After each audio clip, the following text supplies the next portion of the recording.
Welcome to Mattowarrior's Metal Madness.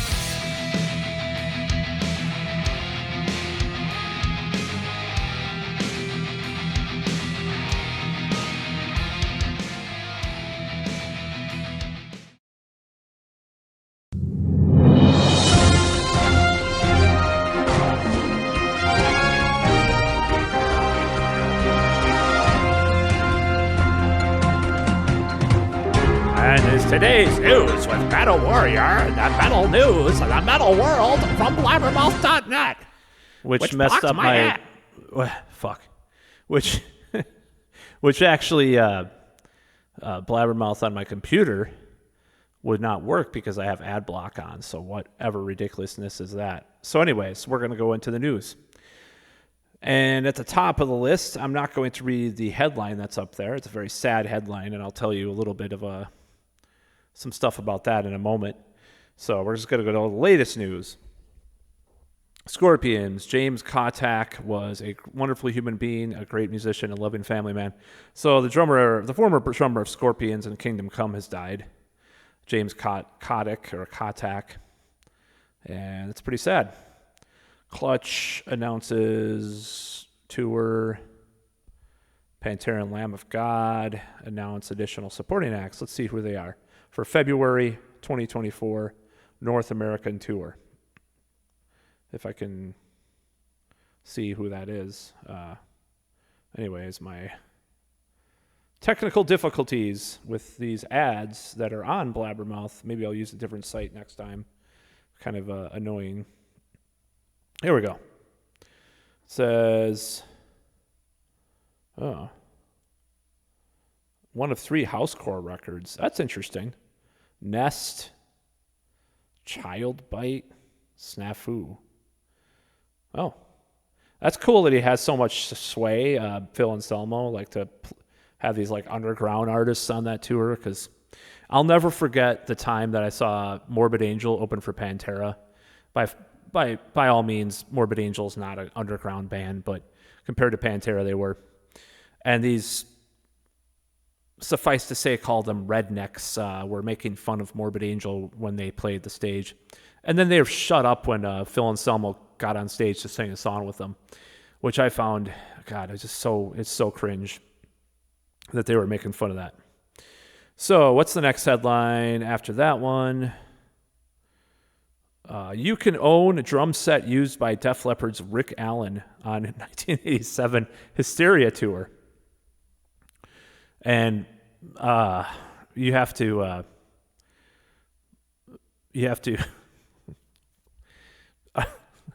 I'm not going to make a joke. I just don't want to. I like Def Leppard.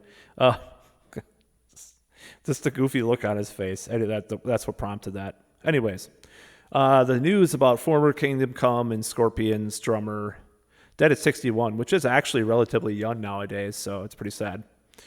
He had a lot of problems with alcoholism and stuff. I don't know if that contributed to his death or not, but it's pretty sad. Ozzy Osbourne, yeah. So as I like to read the more interesting ones, of course, because I do not like just reading through the mundane metal news here, or rock news, or whatever you want to call this.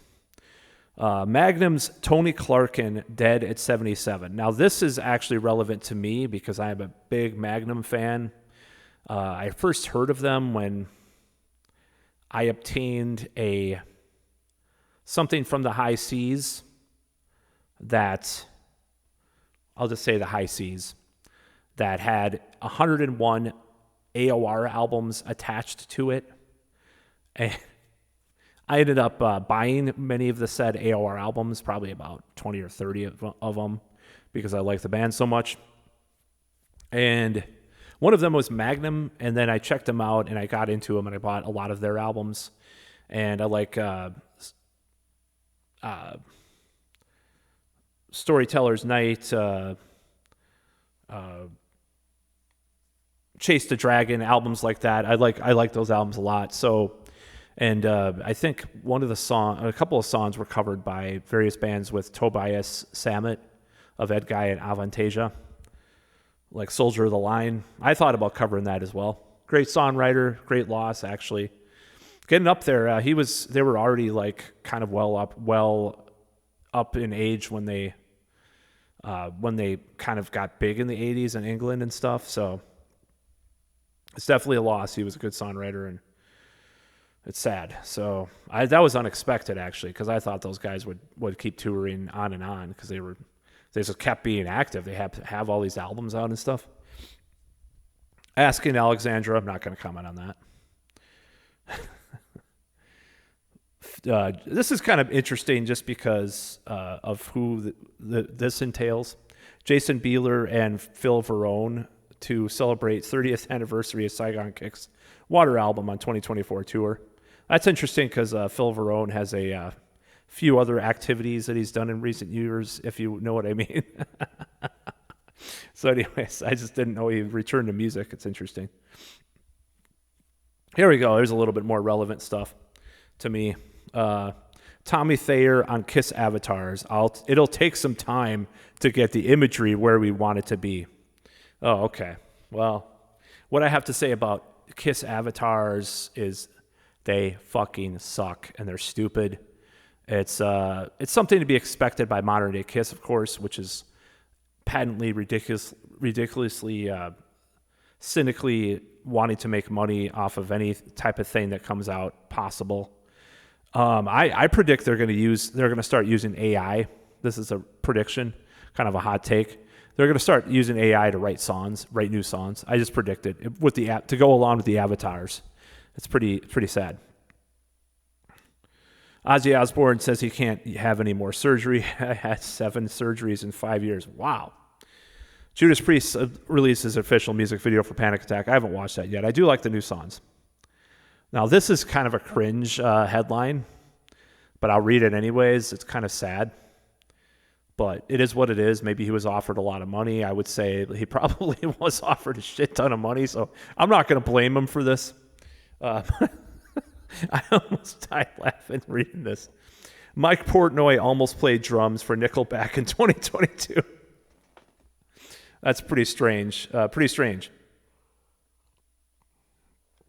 And I understand if you needed the money or something, he'd do that. But there's no musical integrity in doing something like that. I don't think.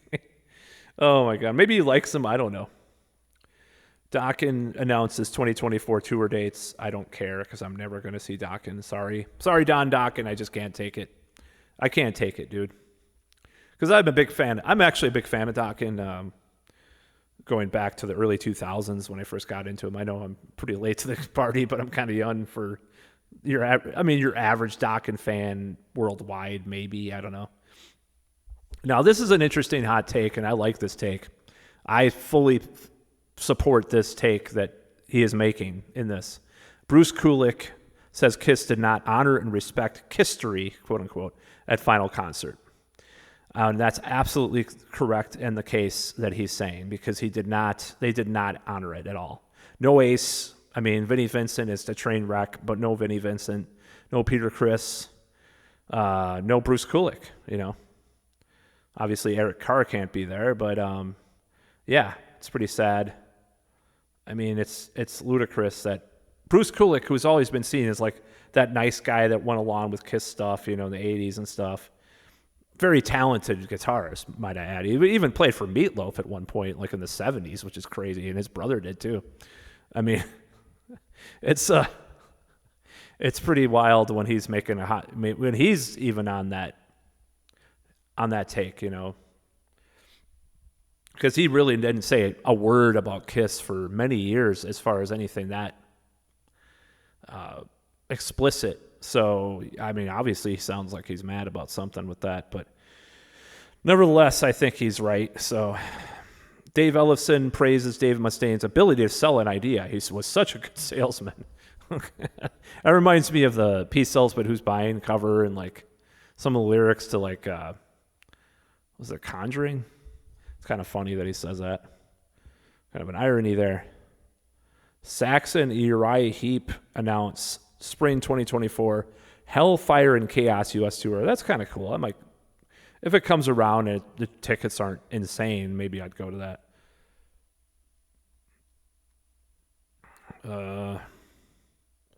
Tool, I don't know. Vicious Rumors, I'm just going through stuff. System of Down. Striper. To Hell with the Amps. Or Amps like Unholy Now or something. I don't know. Oops, my blabbermouth got messed up. We're going to keep going down because we're going to get to the interview, which is probably the biggest interview I've had in some ways for this podcast so far. And I sought it out, and it was a good interview. So this was recorded Sunday night, just in case. I think this will probably come out on Tuesday night or Wednesday, possibly. Wednesday the 10th. I don't know. But this was recorded on Sunday night, the actual interview.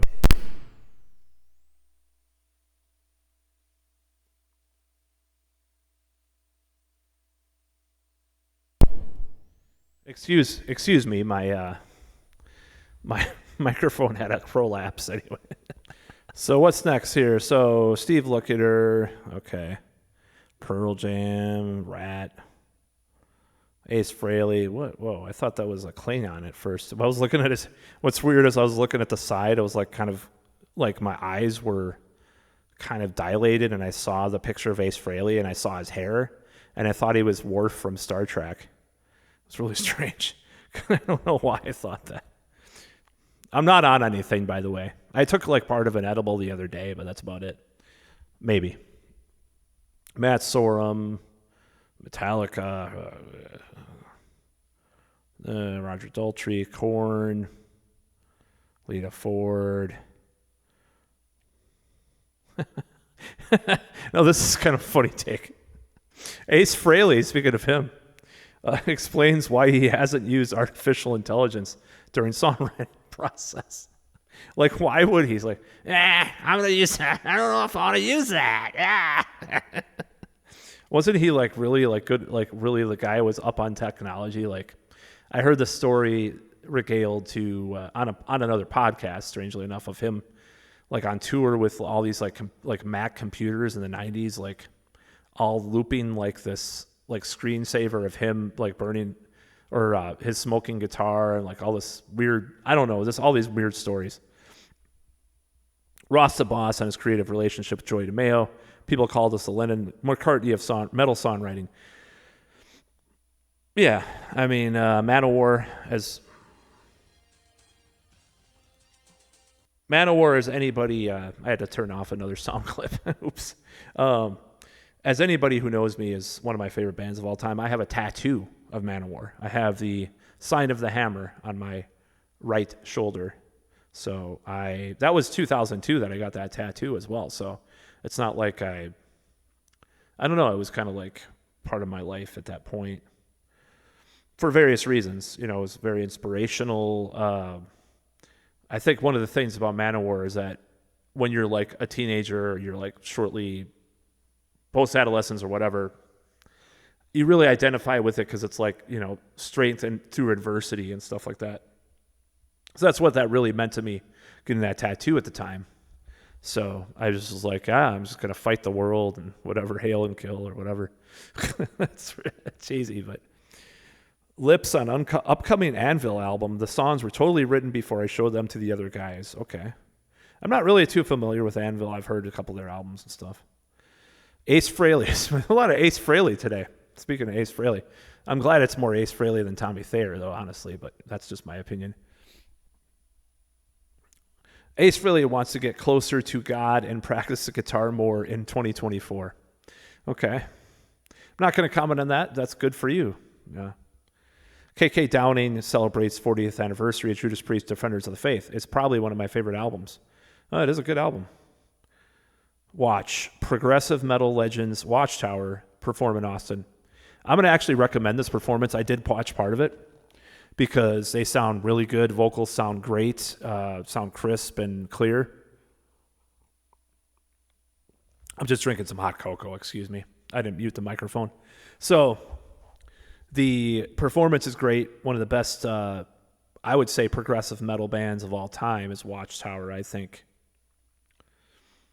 They send a lot of bands, home on a stretcher, to quote Justin Orville again. I mean, they do. They really do. They're just, the music is technical, but it's like, it's just, there's another dimension that they take you into. Kind of like, Voivod does the same thing, but in a different way. Godsmack, Judas Priest. Rob Halford celebrates 38 years of sobriety. That's cool. Ex-Death guitarist James Murphy explains why he isn't involved with Death to All project. Let's see what he says. And I think we're going to call it at that. I'm not going to waste my time with the news. And I know some people do like the snarky takes that I have on the metal world and the news, but I want to get the meat of the this podcast as the interview. So let's see. During a recent appearance, no, I never was, and without going into details, I'm going to chalk that up to a couple of things. Number one, I think they've got their lineup. I don't know who the lineup is actually. Oh, I think it's a guy that was on Symbolic, and I'd have to check it out. Max Phelps? I don't know who that. Oh, okay. Yeah, I guess he wasn't asked to be a part of this thing, which I might actually go see. I guess Gene Hoglan's there, Steve DiGiorgio, which is cool, but it's kind of like, who else is there? Living Monstrosity is another death tribute band. I'm going to see this because they're playing Metal Fest, so I'm going to see one of the incarnations. I think they're playing 2 or 3 of the nights, and I don't know if it's different sets. So I was just listening to the Back from the Dead demo from 1985 with Eric Brecht from DRI, and I was like, yeah, you have The Return, Bathory, you have Possessed, Seven Churches, you have SOD, the SOD album, Speak English or Die. But anyways, enough about that. You have that album, controversial as it would be today, obviously, that album. And you have a lot of extreme metal that came out at the time, but that demo, that death demo, I just didn't like saying the names. It was just weird seeing the name of the SOD album after all this time. It's like, whoa, really? It's called that? Oh my God. It's a good album, I'm just saying. So it would not fly today. It's kind of messed up. And Billy Milano is kind of a character. Yeah, I'll just say that. So the whole thing with the Death Back from the Dead demo that came out in 85, which is like their 3rd or 4th demo, I believe, it is really kind of just the beginning of everything, in my opinion. I think it's, and Bathory's Return was really extreme. It's one of my favorites from that year as far as extreme metal. So, but like, as far as black metal, that's the birth of that sound. But death metal, I'm not going to say that Possessed didn't have a role to play. This is the eternal debate that people are having online, is that who invented death metal? Ugh. And I would say that Back from the Dead is not only the beginning of death metal as like much as Seven Churches was, but the blast beats on there because of Eric fucking Brecht. And Eric Brecht was on the first DRI, Dirty Rotten Imbeciles releases, like the Dirty Rotten LP and so forth. So if you listen to those albums, like the early demos and like that album that he's on, or it was called an EP, but when they add, I always thought it's like Halloween Walls of Jericho. I grew up with the full length version of it because they added Violent Pacification, all that stuff. So it's like, I think of it as like the longer album, like with Walls of Jericho, it has the Halloween EP on it. All the reissues did after a certain point. So I just think of it as the Dirty Rotten LP, but it has blast beats. I mean, you watch them live too from back then. They're doing that stuff full on. I think only Siege and like maybe one other band, or one or two other bands were doing full on blast beats. So you have that on the Death demo. And that's really the start of everything. So, anyways, I'm not going to blab about death anymore. Obviously, death as far as, sorry to laugh, but as far as death, death, get it? Rest in peace, Tony Clarkin of Magnum, because he was important songwriter and stuff, and the Pomp, sort of prog AOR rock medium, and James Kotick and sure there's other musicians have died today too, so I'm just wishing them my condolences for everybody. But without further ado, we're going to go to the interview, which is with the band Thelemite. So we're speaking with Yiannis. That's Yeah, yeah. who's the leader of Thelemite, who is a up and coming traditional metal band from Greece. And so first thing is released a really good album in 2023, Night of the Wolf. Definitely has been getting a lot of critical acclaim. So just tell me about how the band was formed and what were the circumstances with that. Okay. Well, we formed in the autumn of 2010 when I was looking for band members to set up my own band because up to that time I was just, producing demos and promos on my own. I was, playing on the instruments and was trying to figure out how to make my own band. So that's when Nick, our bass player, arrived and we originally and officially found Thelemite, the band. Cool. Now, yeah, the first step was that actually having a real band. That was my initial intention. I never wanted to have, to be a one-man band and all that stuff. I wanted the real thing. Now, about the name, Thelemite actually comes from Aleister Crowley. Yeah, the famous British philosopher, author, and all that. I was looking for a cool and unique name for the band, and then I thought about Crowley, Ozzy, Zeppelin, Jimmy Page, all that, the cult rock influence. Then I found Crowley's Thelema, Western esoteric, occult, social, spiritual philosophy, and central to Thelma is the idea of discovering and following one's true will, a unique purpose, and calling that goes beyond ordinary desires. I liked that, and we actually used Thelemite, which Thelemite is actually the follower of this, kind of principle, and that's how we end up with the name Thelemite. It was dark, one-word name, and we liked it. Yeah, I know. I mean, it's not actually. I don't think there's a lot of. I don't think there's any other bands. I'd have to look at Metal Archives or something. But Yeah, you got lucky. yeah, with that so. was the purpose, and you may find something like ambient stuff or experimental. I don't know, and I don't think even if it's actually a Thelemite or Thelema. Yeah, so that's awesome. Thanks.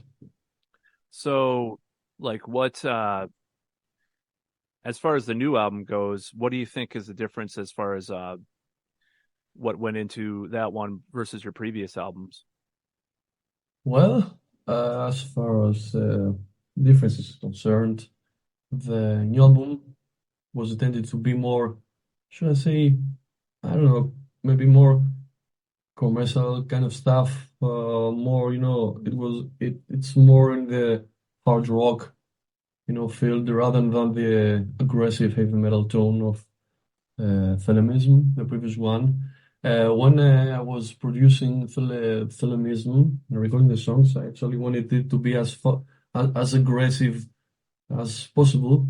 I wanted to sound, ultra metal and heavy. But as far as survival is concerned, I wanted it more like, melodic and hard rock and, more cheesy songs. I wanted to balance it because Thelemite is not just one thing or another. We have uh, several kind of influences, and so that was the intention. It's more of a hard and heavy album than a speed metal album. Maybe that's how I would describe it actually.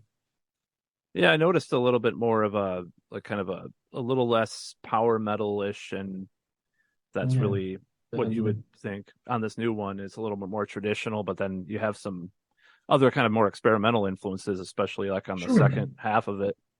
So like I think like Well, what are we your like to break barriers. We We like breaking the rules, we try to experiment, try new stuff. Why not, as far as it is in the rock and the metal universe, we we try it.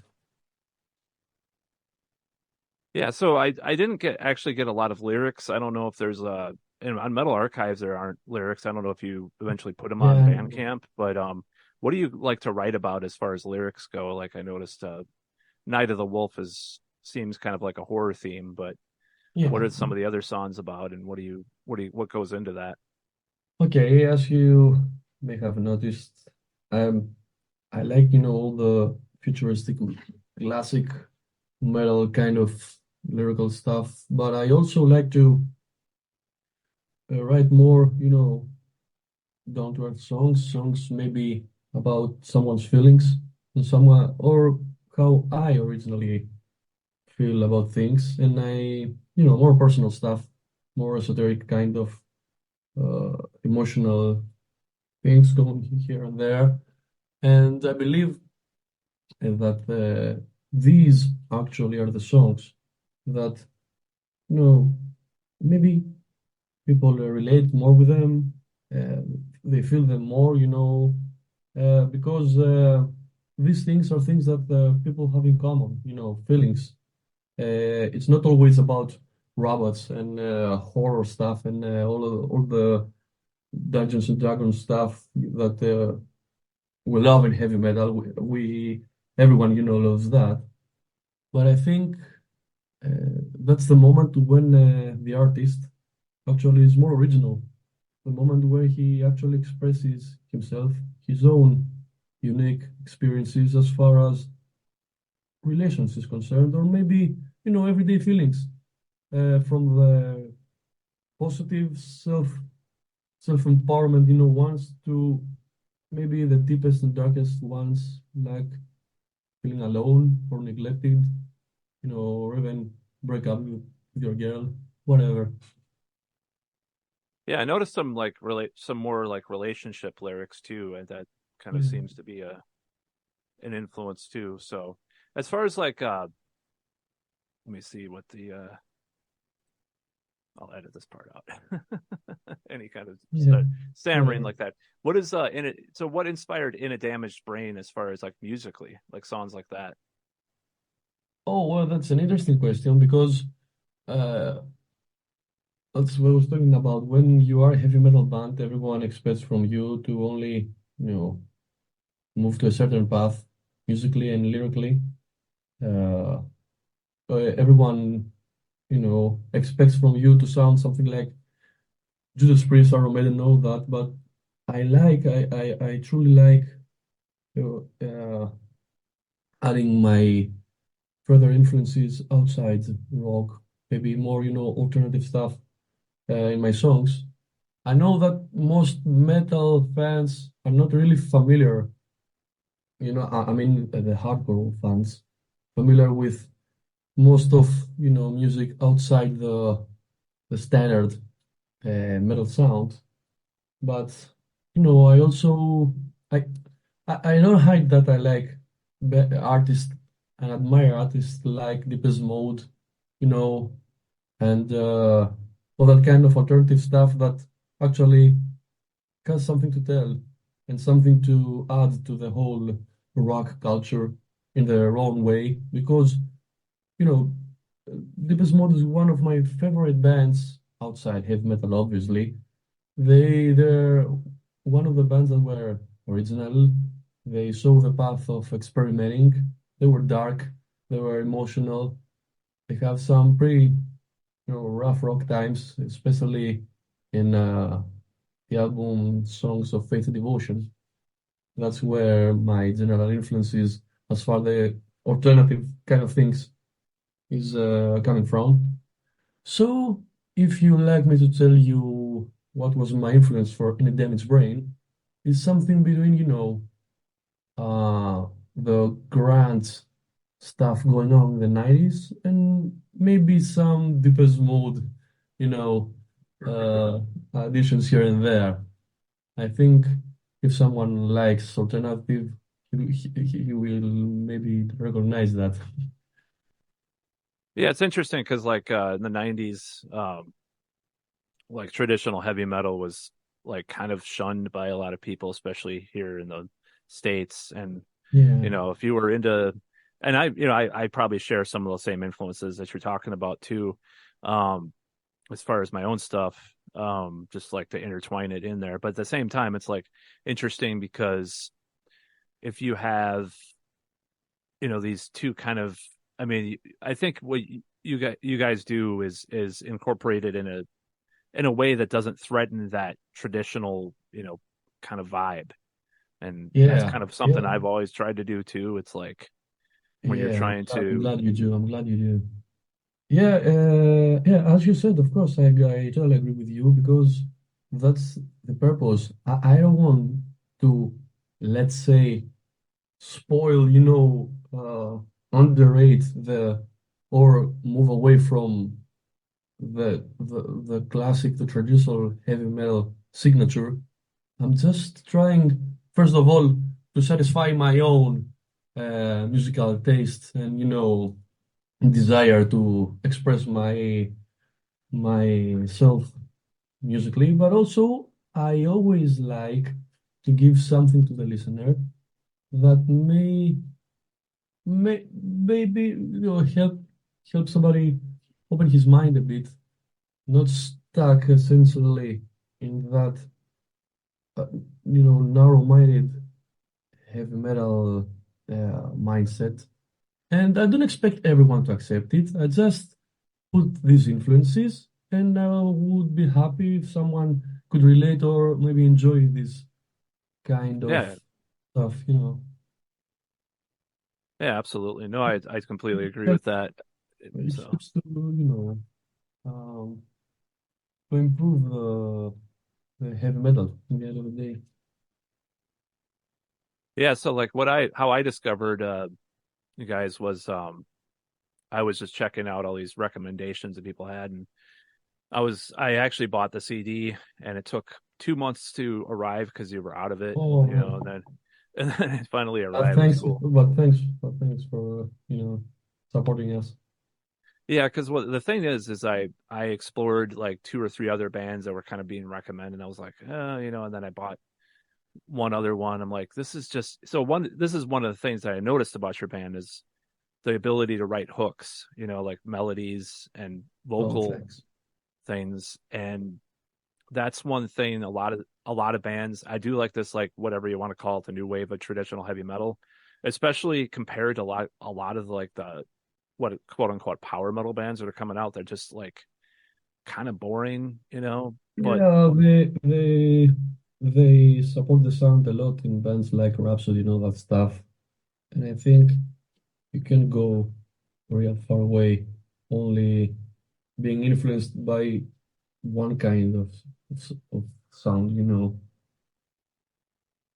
yeah, Okay. Rhapsody are kind of the beginning of a lot of that stuff that people don't know Yeah, sure. about, by the way, too. So what my question was is what influences you to write such like melodic kind of catchy hooks? Like what bands kind of got you into that style of writing as far as choruses? And because that's one thing like when I did was in music like 15, 20 years ago, I did not know how to do that. And eventually I did because I had this other project with someone else and I learned how to do that. But Yeah, what is yeah. what inspires you like as far as that goes? Okay. Uh, First of all, uh, you know, in metal, in heavy metal, most of guys, everything starts from the guitar player, and they tend to jam on riffs, and then they somehow combine two or three riffs, and then ask for the singer to maybe, put on some lyrics, and then the song, I think, somehow comes out like, by chance, like you don't have a song from the start, but you end up with a song. But that's not my style. Um, but it has, uh, it has to do with composition skills, I would say. and songwriting skills. It's a talent. I You don't expect from anyone to have the same talent to the same field, you know. Some people are good at lyrics, some other people are great at songwriting, some other are, you know, astonishing musicians. They play the world class level. But again, it's not up to everyone to write a good song, maybe good lyrics, or actually something that works. When someone interferes with songwriting, I believe that he's aware of the fact that he has to put, you know, some certain hooks in his songwriting, in his song, actually, and that's that's where I focus. Uh, I don't think that everyone who writes song in metal or generally, um, you know, they're focusing on that. They just try to play, you know, very impressively, loud. They tend to make some really, you know, ambitious productions with a lot of stuff going on here and there. But what matters in the end, it's actually the hook of a song. It's my mindset when I get to write songs. I always care about that. Each song has to have something interesting, one or more hooks that can probably attract someone's attention in an effective way. You know, the listener. You have to win the listener to attract their attention to your song and make them like it. So I think that's what actually differs us from the other bands in that, you know, particular thing, that I always try to write songs with certain type, you know, of hook going on with it. All these catch-up choruses, like, you know, in the that make the great bands successful. I'm trying to get inspired by them, by the songs that make someone successful. Songs of Alice Cooper, Ozzy Osbourne, um, 80s, you know, 80s artists, maybe outside heavy metal. You know what? When you listen to Diana Ross, for example, or Rick James and all that stuff, doesn't mean that you're betraying heavy metal. I just do because I get inspired by the way, I study the way that they make songs work, Desmond Child and all that stuff. I hope that answers your question. Oh yeah, no, I mean I think a lot of the time when you have outside influences from heavy metal, but like Sure. tie it into or incorporate it into metal in a way that's good, that's what the ultimate thing can be. Yeah. It's only when Yeah. people do like they're not going to mention names, but when they sell out or something, like do Yeah, bad yeah, albums, like they're yeah. trying to go towards a different style, but they're not like it doesn't work with them. I'm not going to Yeah, mention it names. doesn't I've already always done work. that on this podcast numerous times. But Yeah, I understand, I understand. I respect that. I do, speaking of Kiss, you were talking about, or I hear that influence too. Yeah, I sure, do like, yes. I mean, it's a weird admission to make, but I do like Carnival of Souls, but I don't know. Yeah, I know what you're Results may talking vary. about. Underrated album, underrated. Yeah. It will actually be the the most wise, let's say, move by Kiss to release that album back in the day that it was actually produced in 1994, if I'm not mistaken. Because that's what you used to expect from bands, from the 80s bands back then, to try to, catch up with the current trend of grunge rock. But this album actually never really got to be released because they made the reunion, and the rest is history. But I think it's an underrated album. Yeah, I know what you're talking about. Got some great songs actually. Yeah, it's Heavier weird that than others. they're able to like kind of copy styles in a way, but do it pretty well. Disco, grunge, they never did like Yeah, techno they that were much. they were smart But musicians. Paul Stanley was a smart guy. he had the ability of, adapting to the change without being actually sell out as you may like. But artists try to survive from the one musical trend to the other. Every 5 or 10 years, the musical map is changing. Musicians and artists are growing older. Younger artists, joining in the game of publicity and commercial interest. So the artists uh, are between that. They try to adapt without being sell out, and that's actually very difficult because it's very easy to sound outdated. It's very easy to be characterized as a dinosaur. And so Oh, for what you sure. can do, like Bon Jovi, that's artists that, adapted to its era from decade to decade for years. So I guess going back, what got you into playing guitar and singing, and what got you into music? Okay, here's a question. That was dad. My dad was a local legend here in the underground heavy metal scene of Greece. His name is actually still alive. My dad's name is Kostis Manopoulos, and he was one of the pioneers of Greek heavy metal, actually. They released the first heavy metal album in Greece ever in 1983 or 4, I believe. I think in 84. I asked my bass player Nick. He is here with me, supporting my interview. And so yeah, Dad. I was lucky enough to, I was born in a already heavy metal family. My dad was um, a local, heavy metal guitar player and blues player also. He's very great at blues. And mom was a metal fan. And so when I was born in an environment full of love for rock, classic rock, blues, and heavy metal music. And my parents were not, they had a broad kind of listening habits. They liked everything from rock to the latest metal of the 90s because I was born in 1989. So, it was a natural thing, yeah. Um, my dad was playing guitar.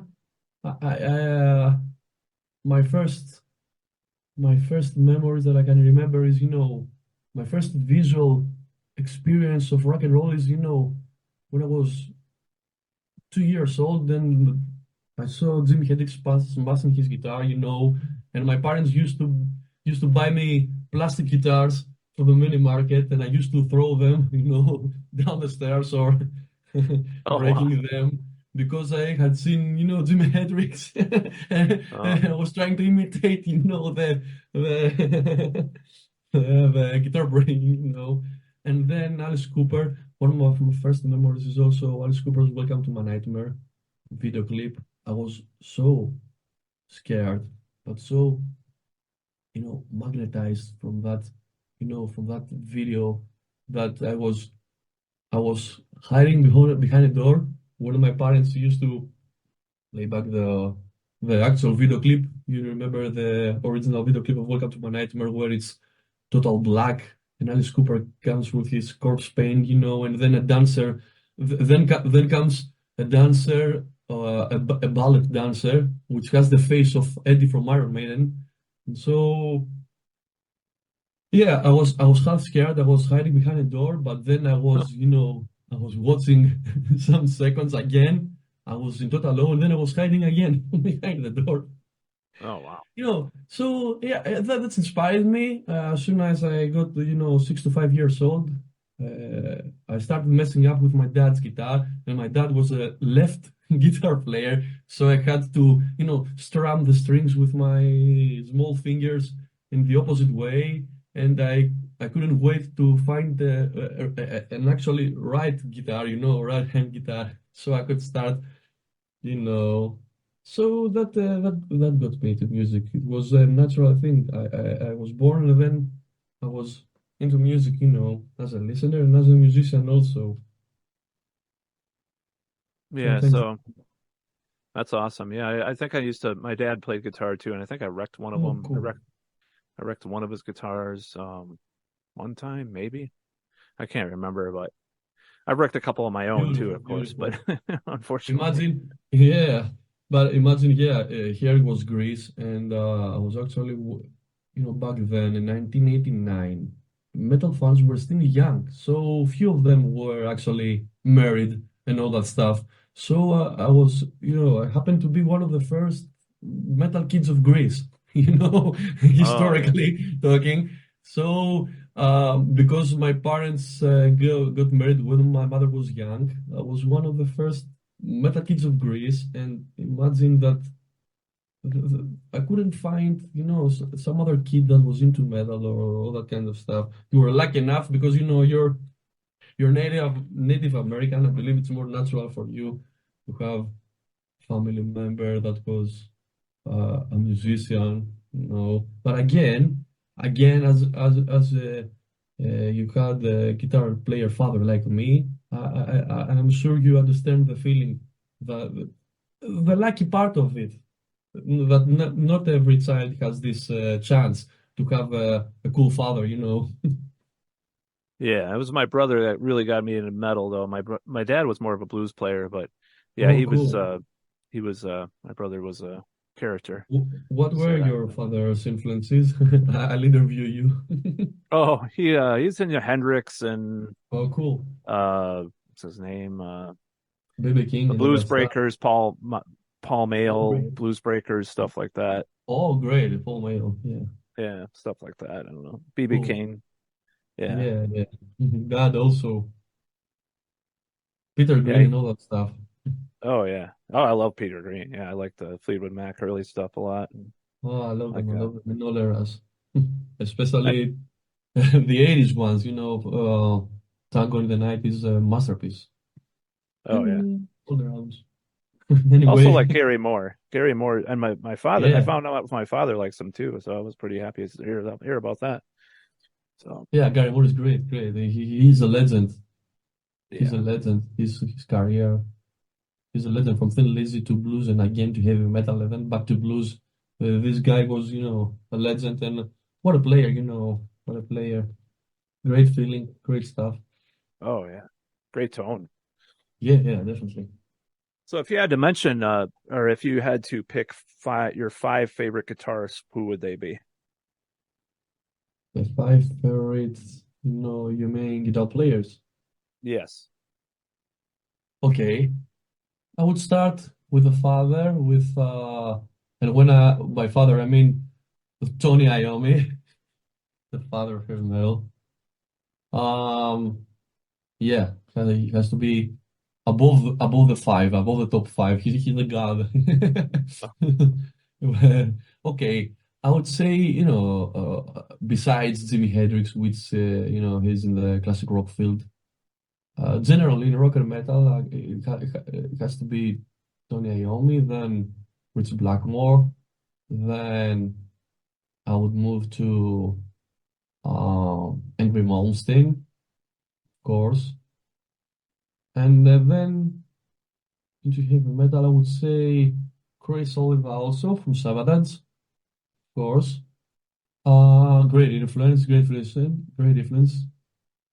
a legend also. And I don't know, George Lynch. Yeah, George Lynch from Dagen. Oh yeah. Nick, Nick here in the background. He's shouting John Sykes, but I guess that's from his top five. Uh, Of course, John Sykes from Whitesnake and which other band, Nick? From Blue Murder. Blue Murder, yeah. What a guitar player, what a feeling. yeah, Yeah, John Sykes is great. What yeah, I John mean, I don't know what's Sykes. going on with his new album, but he's Oh, awesome. he's still around? I didn't know that. Yeah. Yeah, but Great. he's been trying to or he's been talking about releasing a new album for 20 years, 15 years at least, and he hasn't released it Wow, yet. that's a So lot. That's a lot. yeah. But I also see that Vandenberg is around. Vandenberg is touring actually. I heard he's that doing in his Europe. is pretty good. I haven't heard it, but one of his newer Oh yeah, projects. yeah. Yeah. So Glenn Tipton, of course. Glenn Tipton. What can I say about Glenn Tipton? I think he has the strongest, you know, feeling in his guitar playing in heavy metal. His melodic, his melodic approach is unique of Glenn Tipton. No one sounds like Glenn Tipton in heavy No, it's metal. I'm true. talking of the greats and generally has a very unique approach of you know of um, putting melody, and all that kind of stuff in his metal playing. So that's my top. That's my top guitar players, actually. That's awesome. Yeah. So, what are the plans for Thelemite? Like, were you guys gonna tour, or I mean, what's the? I've seen some live clips and stuff, but like, are you guys looking to tour more Europe and elsewhere, or what's the situation with that? Okay, look, we of course we love playing live. We love performing in front of audience. We we live for that, and I think every musician, that's what they will claim, that they love playing in front of the audience because you know that's that's the purpose of anyone that writing songs. Everyone can wait to play it in front of an audience, make new friends, because that's the coolest, the coolest experience is when you make new friends that like what you do, that support your art, that stuff. Yeah, we play around. We play very often in Athens because we're Athens, Greece based. We have actually a live in Salonika, which is the second biggest town for everyone to know here in Greece. Um, yeah, we're unofficially tour around Greece, and we're open to invitations, and we're open to offers to play elsewhere. I mean, outside the borders of Greece, obviously. We're very enthusiastic to get to play around Europe and everywhere around the globe. That was one of our, you know, childhood dreams that finally starts to take place with small steps every time here and there. We we actually we actually have a chance to play in North Carolina and Oh, in wow. the US, and we're discussing about that. That would be very cool, very cool. We also have an offer to actually play LA, even LA, but that's only to discussion for the time being because it's the practical thing that we have to, really care about, the stuff, our papers and all that stuff, so we can be able to play in a country outside Europe. But I think we can support all this kind of concepts through maybe even in this year, the following year, 2024. We'll see. But yeah, we are unofficially tour we are officially touring at the time around, to promote our album. Yeah, because I see a lot. I mean, I can't tell you how many times I've seen the name mentioned nowadays. Like, there's a lot of buzz in forums, and just people are talking about the new album and stuff. So, I mean, that's how I heard about Oh, oh, you guys. cool, So, cool, I great, think it'll great. definitely go up from where you're at. I think that's probably what's going to happen. So, Yeah, there is some kind of, typical demand for us to play, but it's up to, all the things of in the background to make that happen. The organizing all that stuff, playing abroad, But yeah. step by step, we're gonna make this. So yeah, I have some other questions about. Sorry, I'm going all over the place here, but um, Yeah, never mind. Feel free to ask whatever you want. yeah. So as far as the cover art, that's caused a lot of interest because it does look like a Doug Johnson kind of Judas Priest uh, Yeah, esque obviously, cover. So what went into the that style of art to adorn the cover of the new album? Okay. Um, yeah, Doug Johnson, of course. As soon as the songs started to take some kind of form, I was trying to, imagine, fantasize the album cover, a cover that fits with the songs and the working title and all that. Sorry. I just came up, with these images in my mind, along with that working title, which I finally kept, Survival of the Fittest. I was driving my bike and I was trying to find a cool name that could sound, onto it, commercial and with a Western type of culture in its essence. So that's when I came up with Survival of the Fittest title. Initially, of course, as a working title, but then we keep it. So imagine something wild, for the cover, something bloodthirsty, primitive, but also futuristic. You know, so Defenders of the Faith was a great example, and the designing of Doug Johnson was an inspiration for the cover due to its neon, vintage, um, kind of retrospective approach. We worked with our designer, Rodrigo from Argentina, and the result was astonishing. I loved it right off the bat. He got back to me with his first, draft, and he said, "Oh, okay. What do you think about this?" And I was shocked. It was just like I imagined it. And okay, it's very. Actually, it's whatever they say that it's exact copy of, Defenders. Of course, it's not about that at all. That's not the case because on the one hand, it's a very common kind of concept, especially in the 70s and the 80s. The wild animal stuff and all that.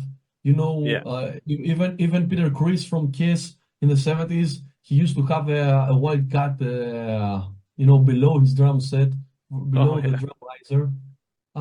Yeah, it was, this kind of jungle, primitive, but also futuristic kind of concept. It was very common in the 70s and the 80s. So it's not only about Defenders. Of course, Defenders is a trademark. That's what I respect and I understand from the fan comments that, of course, Defenders is a very signature, a very trademark cover in the heavy metal universe. And that's why everyone sticks with it. But what I would have to say in order to support our choice is all that, that it's actually a very common kind of concept because aggressiveness and bloodthirstiness and all that is the essence of heavy metal. So when you have to make an album that you wanted to shake the ground a bit in the heavy metal scene, your mind is going, that kind of wild and primitive stuff. It's I think that's where you're being led when you want to come up with a cool cover. Yeah, I think it's awesome. I think people could say it looks like Judas Priest, but like if your Yeah, logo looked like that, or if you yeah, sounded Sabbath's exactly, if it kind of was like, art. and that's you don't exactly sound like Judas Priest and the there's obviously the influence, but if it was like a Judas Priest clone band and then you had like the logo was exactly the same too, that would be one thing. But I think we need more art like that anyways. I think it's awesome. So that's my personal Yeah, opinion. it was my concept, the general concept, the general idea was to pay, and that's what generally Thelemite is all about. We are not copying. We're not cheap. We're not cheap. We we just carry, bear the torch of heavy metal legacy. We pay tribute. We're not a tribute band. We pay tribute to heavy metal generally. We respect heavy metal. We pay tribute we want to bring up, all the highlights of heavy metal, like the best type of songwriting from the artists that we used to love, like Judas Priest, Avatar, Ozzy, I don't know, you name it, and the covers that we love more because what's heavy metal all about? It's all about, thunder and lightning and wild animals and robots from another planet, all that cool stuff. We want to bring all this up, to highlight all these beautiful moments of heavy metal and actually pass them to present them as best as we can to the new generations of fans. Because as you know, always the fans that are more old school and older in age, they always more skeptical. They don't have much as the enthusiasm that a younger fan has. But every artist they focus on the youngest fans, and that's what's all about. You have to present your music, the heavy metal music, because heavy metal music, it's a traditional music. It's not hard anymore. It's not a fresh thing. Heavy metal. It's a traditional, actually traditional genre right now after 40 or maybe 50 years after its birth. So it's very crucial and very important to attract new fans to heavy metal.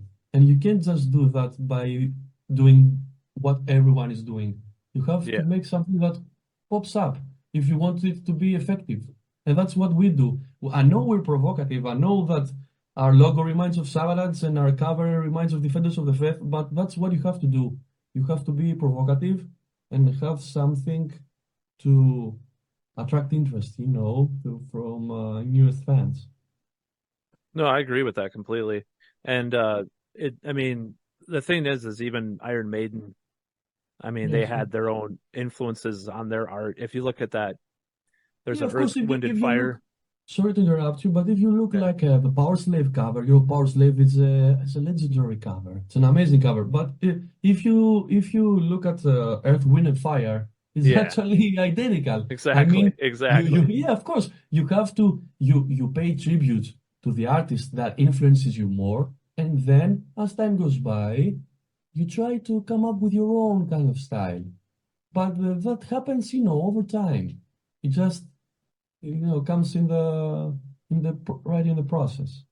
Even somewhere in time, it's there's a issue of Metal Hurlant, which is known as heavy Yeah, metal in the yeah, States. definitely. I think it's Mobius did that, like the Blade Runner art. They took that Oh yeah, style yeah, for that cover. I definitely. love that cover, but I'm just saying, like it's on my desktop right Yeah, now. But again, yeah, again, that's it. That's all about. little known fact about Iron Maiden if people don't know about that. So, it's still Yeah, cool. yeah, I that's love it. that's for the few, for the few. I think the last Maiden cover I really, really liked was Fear of the Dark, probably. Yeah, me also. For the dog, yeah, I also had it on T-shirt. Yeah. Yeah, for like, I think that the next album with Blaze Bailey was the one with electric chair, I think. That was a cool cover actually, but the songs and Bailey's performance, I don't know if matches the level of the other Yeah, art. I like X Factor. Yeah, X Factor. Virtual 11, I like a couple of songs. The one thing about Maiden in the 90s was they were at least still doing metal and not trying too hard to like fit into Pantera or Yeah, sure. Yeah, definitely. Steve Harris, um, he was also, a smart guy. He he I think because he used to be a soccer player, he kept the ball low, He kept the ball low yeah. and he continued producing, songs in the same Iron Maiden style as always does, but he make the difference by choosing Belly. Yeah. I mean, I like Blaze's solo stuff a lot, but uh Yeah. his live performances weren't the best, Yeah. but I saw him. That's the first time I saw Maiden was in 90, was it 96? Oh, March of 96. I think. So, Oh, God, I understand. So it was a weird experience. Look, talking about Belly. In fact, he was a very back in the, I don't know, late 80s, early 90s. Actually, in Wolfsbane and some other kind of projects, he was actually very great. He was, he was very David Lee Roth inspired. He was something like between David Lee Roth and Danzig. He was great in what he used to do, but I don't think he was good in Iron Maiden actually. But he was Yeah. great in his previous works, in all that beer metal that he was into. Well, my theory is that Steve Harris picked him because he looked a little like Dickinson at the time, Yeah, but yeah, I also he agree. kind of related to him because he's from kind of the same class background. He's kind of working class and stuff in England. And I think Yeah, for it has some to do reason, it with sounds weird, but like Steve Harris is like into that kind of stuff, I think. 'Cause that's probably why Bruce and him kind of had a little bit of a tumultuous relationship, is because they kind of were from different backgrounds sometimes. They didn't relate. yeah, So he wanted someone who was like another bloke. So that's just my yeah, yeah, theory. I But, understand. Yeah, another blow. Yeah. but yeah, so are you guys working on another album lately, or what's the situation with new music? Okay, well, to tell the truth, not that much. I have one or two songs that I think start melting in order to create the the vibe of the next album. I'm not actually 100% sure, but I think very slowly this time I'm starting, you know, coming up with new songs. So yeah, yeah, the answer is positive. I am writing new material. Yeah, I'm very I'm very interested to show where it's going. We'll see. Of course, we are keeping the same pattern, the same concept of no the core the core inside is of course always rock and heavy metal, and then we'll see how it will Yeah, come but out. I could see with the this, you're kind of on this album cycle right now, anyways, and Yeah, I'll the have to promote that. because it's kind of been, I mean, it's kind of, I've like I said, I've been seeing a lot of hype about it and stuff. I think it was a Blabbermouth review too, if I remember correctly. Really? Oh, I believe so. Maybe I'm thinking of something else, but I don't know. I mean, I might be. Maybe that's just in my head. I don't know. Sometimes I maybe imagine things. Blabbermouth. I I'm think trying to research. I think there was, but maybe I could be wrong. But maybe not. I don't know. But I've seen a lot of publications uh, talk about it and stuff too. So I might be confusing that, but just my Wait, brain you is. mean you mean a review by Blabbermouth? I believe I don't recall. Maybe I'm thinking of something. I might be thinking of something else, but I swore maybe it was a dream I had. Oh, maybe. Who knows? Who I don't knows? know. I have weird dreams about stuff like You that. It's mean just you ridiculous. But about us making new music? That's what we're talking about. yeah, maybe that's what's going on. I don't know. Oh, But maybe, yeah, maybe. You but would yeah, you Blabbermouth would should review it though. yeah, you would actually have seen something in Blabbermouth if we were breaking up with each other, something like that, or we are backfiring each other because Blabbermouth has a lot of metal gossip going on, there. Oh yeah. Sometimes, and they Very pick the fans worst and pictures of people too. They pick all these bad yeah, yeah. pictures of Vince Neil or Well, whoever. It's kind Blabbermouth, of funny. destroys the image of everyone. Yeah, it's kind of ridiculous. So what's the scene like in Athens then, as far as the metal scene goes? I think you were talking about a little bit of that earlier, but Yeah, yeah, of course. You know what? There's a very active local scene. There are a lot of bands, an awful lot of bands here. Uh, if you compare it to the size of the population of Greece, there are, hundreds of metal bands. We are arguing with each other, which one can have the opportunity to play at festivals and all that stuff, because there are too many bands right now. What can I say? Heavy metal is an active musical genre here in Greece. It has its own scene. There are different kind of scenes, like the underground metal one, the extreme death metal one. There's a scene for even the new metal kind of stuff. And then there's the new wave of traditional heavy metal kind of scene, which right now it's not the most popular, but it has some festivals, like Up the Hammers. I don't know if you know Up the Hammers Festival. It features a lot of bands from the that revived the 80s, like Higher Apparent and Club and Hoof and all that kind of bands. Um, that they come as headliners, and then there are several Greek bands supporting those shows. Um, so yeah, that is an active metal scene going on. Yeah, I know there's a lot of I just couldn't think of the mostly like black metal stuff like Rotting Christ and stuff, but Yeah, that's Erotic probably just Christ, like my Erotic Christ is toy. it's actually the most famous and popular band in Greece ever. Wow. Erotic Christ is in the top of own, Greek fans' favorite, and Sakis is maybe the most popular metal musician here in Greece. Wow. He is now touring on his solo album, and it's very successful. The shows are sold out. Yeah, but definitely there are, of course, there is a background for other bands also. And of course, people tend to support this more the same bands that everyone supports globally.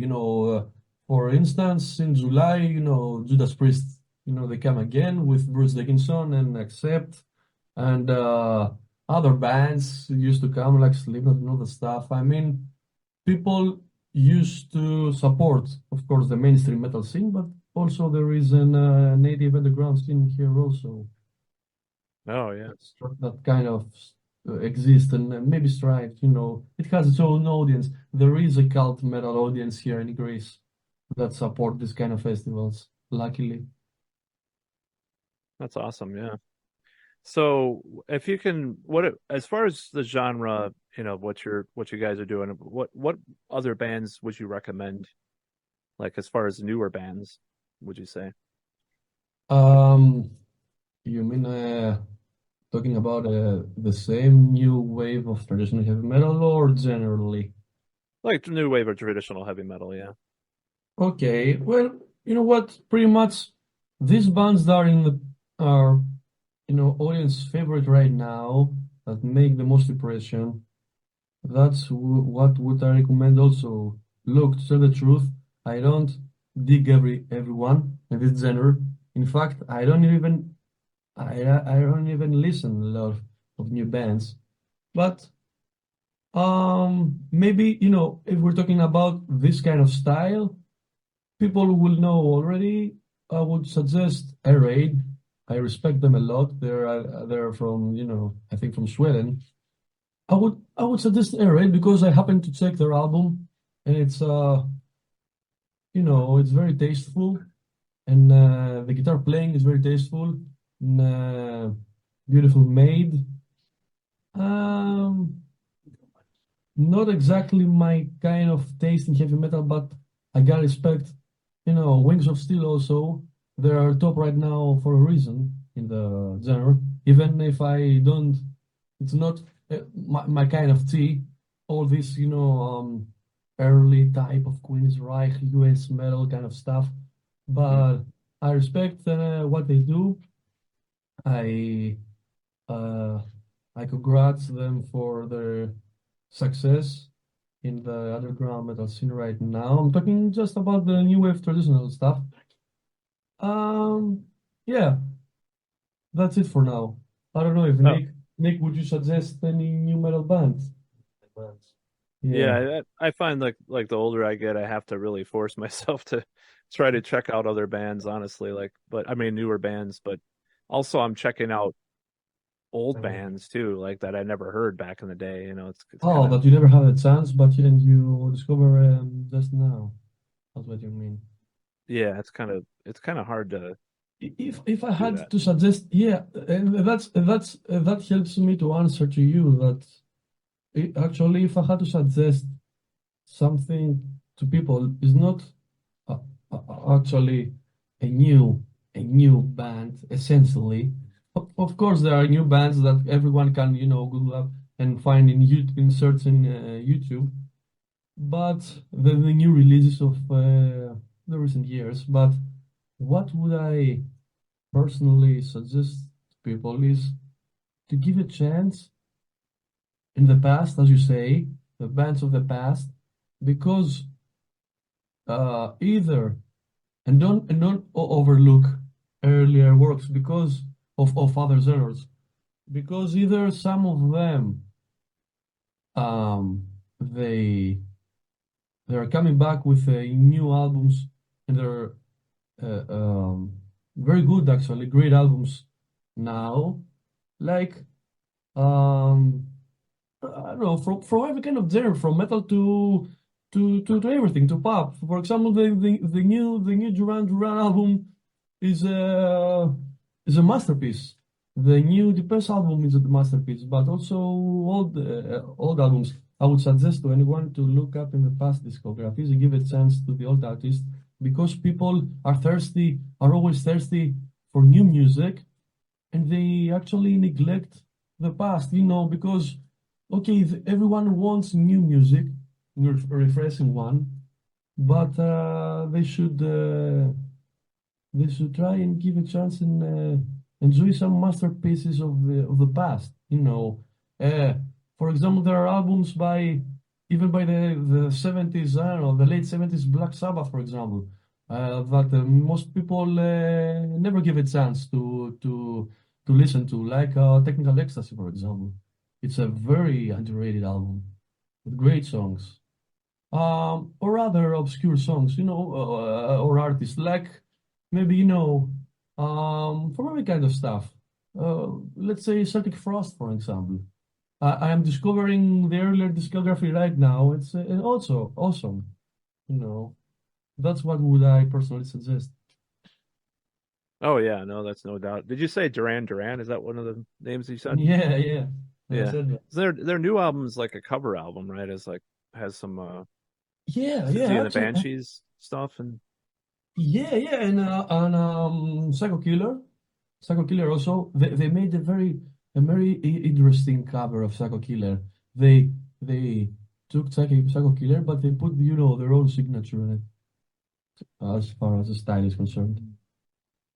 yeah, I grew up with an older sister that actually met them two or three Really times, like cool. these contests and stuff. Wow. But yeah, I like their first two albums a lot, and I like some of their other stuff too.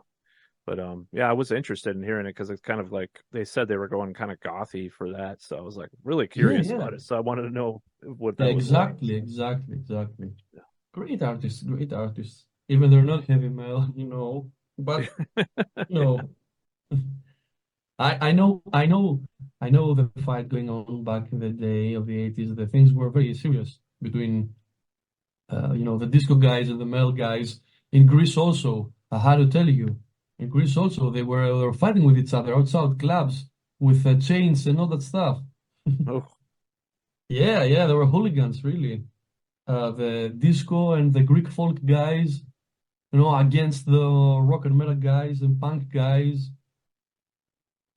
I mean, here in the States, punk and metal were at odds, and that like growing up where I did, even the town that I live in, Yeah. when I went to high school, if you liked, if I mean, in the 90s, if you liked metal, you were uncool and like a degenerate Yeah, or the something. black sheep of the family. But then a few years later, all those punks got into metal anyways because of black metal. So it's like I kind of had the Yeah, last laugh. So yeah, yeah. The last laugh. Yeah, that's true because you knew. yeah, I've always liked a lot of different stuff, and I always had a variety of things I liked. Like I'm not the most open-minded person, but like compared to people around, I probably am more open-minded. But it's Yeah, like it gets really annoying with all the kind of tribal kind of people trying to section off things from one another. I'm just like, I don't give a shit. yeah, I'll listen yeah. to what They I use like. that. Yeah, and they use this stuff, the personal taste as a weapon against each other, which I really hate that.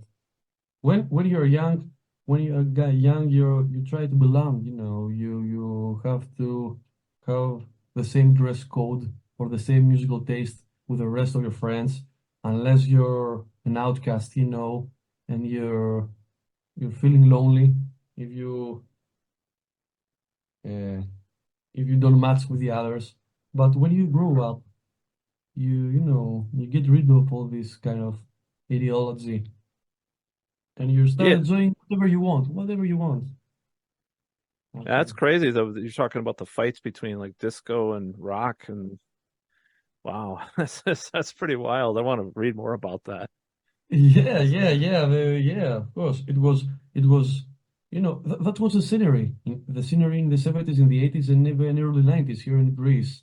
They tend to fight outside clubs, and they really hated each other. They hate each other.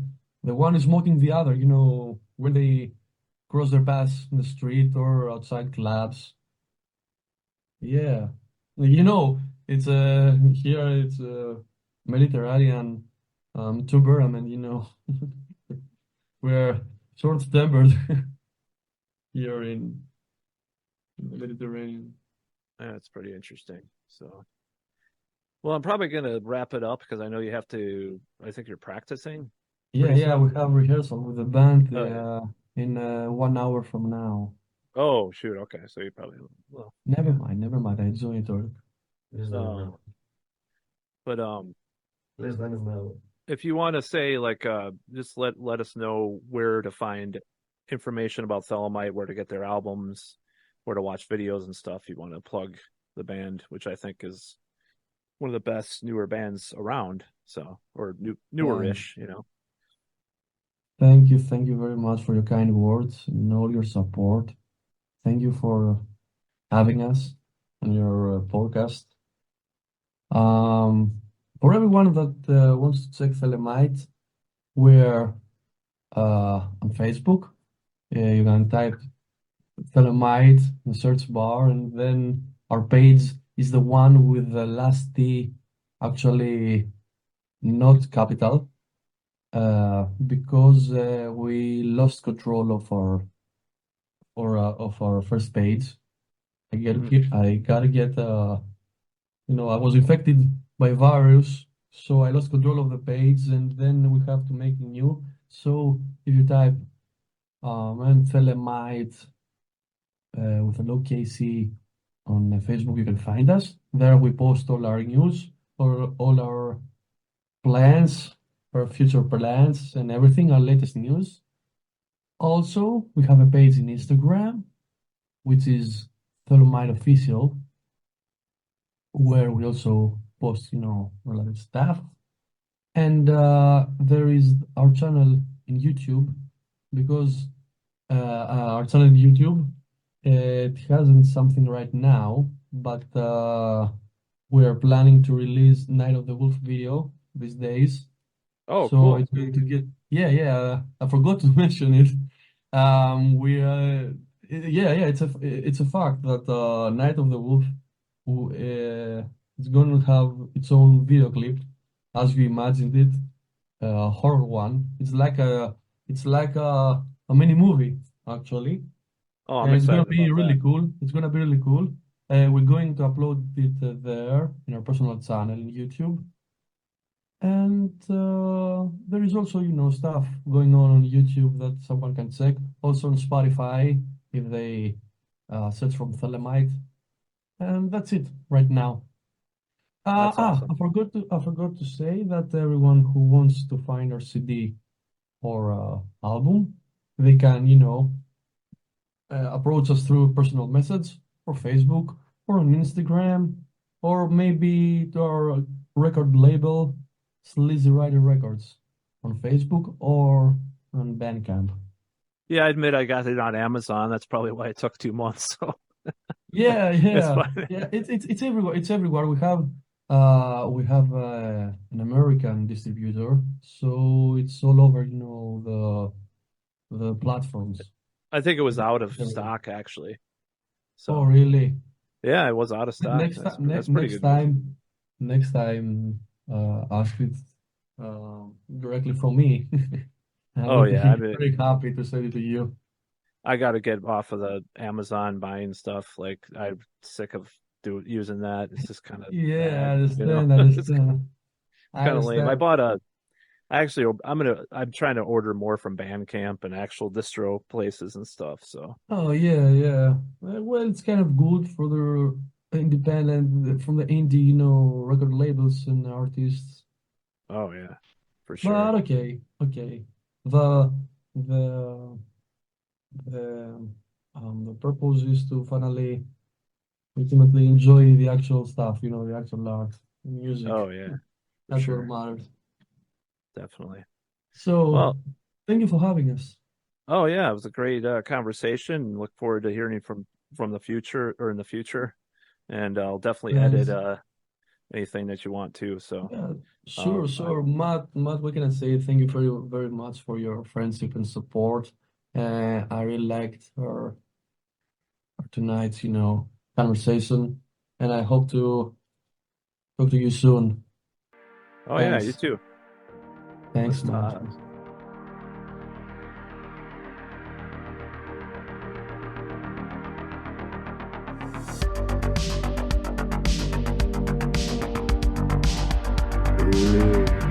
Good for a heart.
Biggest fucking just like, so basically tell me you're a goddamn poser. What do you mean you're useless?